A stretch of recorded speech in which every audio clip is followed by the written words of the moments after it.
The coffee's hot, cookies are fresh, and we're going to have a good time. These are my favorite times when we can talk together, and any input is welcome. I've been thinking lately about the book of Isaiah. The Isaiah is a wonderful book, and some people have called it the gospel in the Old Testament. It is wonderful. I love the book of Isaiah. So what I want to read to you before we start talking is from Isaiah 41, verse 10.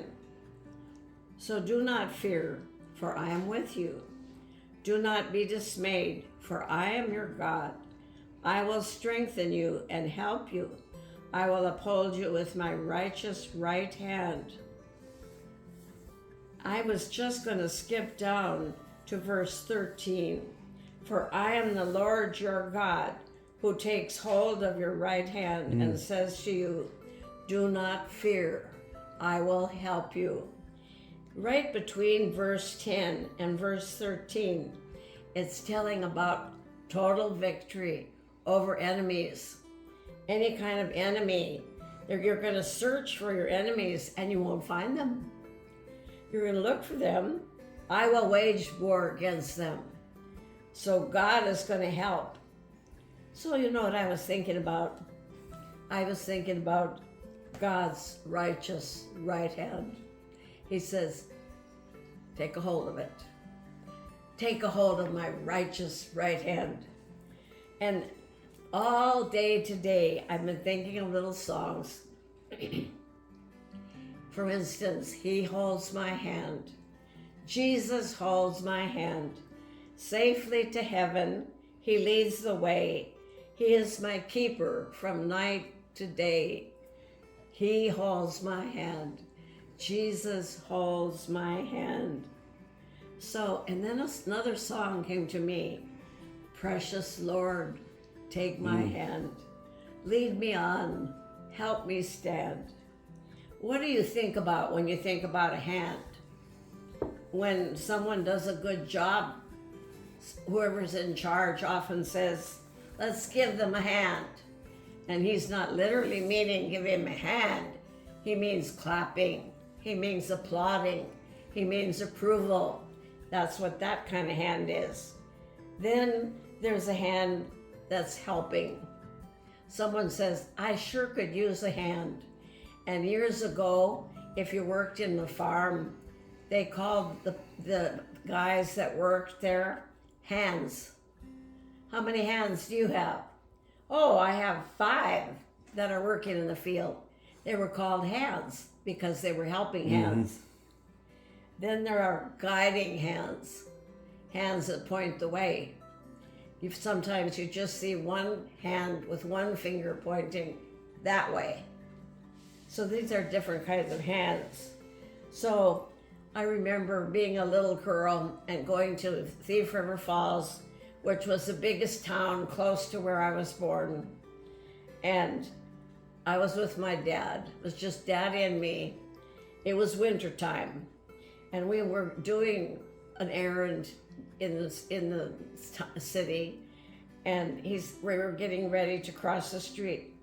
And Dad said to me, take my hand. And I could have said, why? I can do it. He said, take my hand and we'll cross the street. Daddy was taller than me. Daddy was bigger than me. Daddy was stronger than me. And I took his hand and he held my hand and I got across the street with no problem. How many of you think you can manage on your own? You don't need a hand.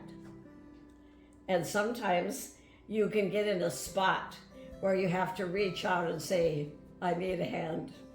Could you give me a hands up? I can't get up out of my chair. I've been at that place. I've been sitting a long time and finally I couldn't get up. And a strong young man walks by and I said, hey, could you give me a hands up? Yeah. And he says, certainly. And he gives me his strong right hand.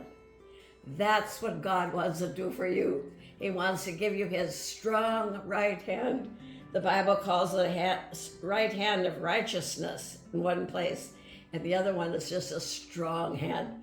And if anybody needed a hand, I do. I can't make it on my own. Sometimes we say, oh, I can do it.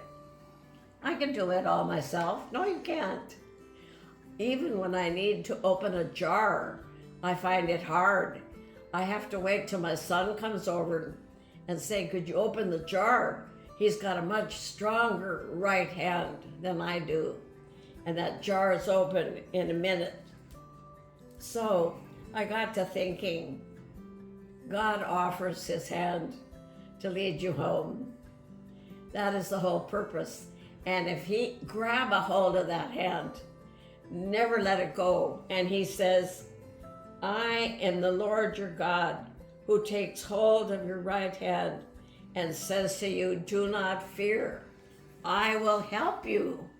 So he's taking a hold of your right hand, and you're both walking toward heaven. You're both walking toward life. Sometimes it's difficult. You reach some kind of a mountain, even a big hill, and you don't think, I'll get up that hill. But he says, I have your hand. I will get you there. Hang on to that hand and never let it go. The thought occurred to me, how many of you have given God your heart, but not your hand? You say, well, I'm a Christian. I've given my heart to the Lord, but I don't know about my hand. I don't know. Maybe you have too many things in that right hand. What is keeping you from letting God guide you? Maybe you need to get rid of a bunch of things. Are you a hoarder? What does your room look like? No, don't come by. But I'm asking, what are you holding on to that you can't drop and take a hold of God's hand? There's safety in it. Hanging on to God. And God says, I will never let you go. I myself will help you, declares the Lord, your Redeemer, the Holy One of Israel. And he says, I will make you into a threshing sledge, new and sharp, with many teeth. You will thresh the mountains and crush them, and reduce the hills to chaff. All of this is because God is holding your hand, and you're safe. You're safe in God's hand. There was a fire of a big building one time, and not everyone escaped. But one little girl was only about 5, and she was left in the building. And all of a sudden she walked out, and someone said, how did you get out? She said, a man came, and he had a big hand, and he told me, grab my hand, and I'll get you to safety. Hang on to God's hand. He's promised us. He's promised us to defeat our enemies. He's promised to take care of us. He's promised to help us.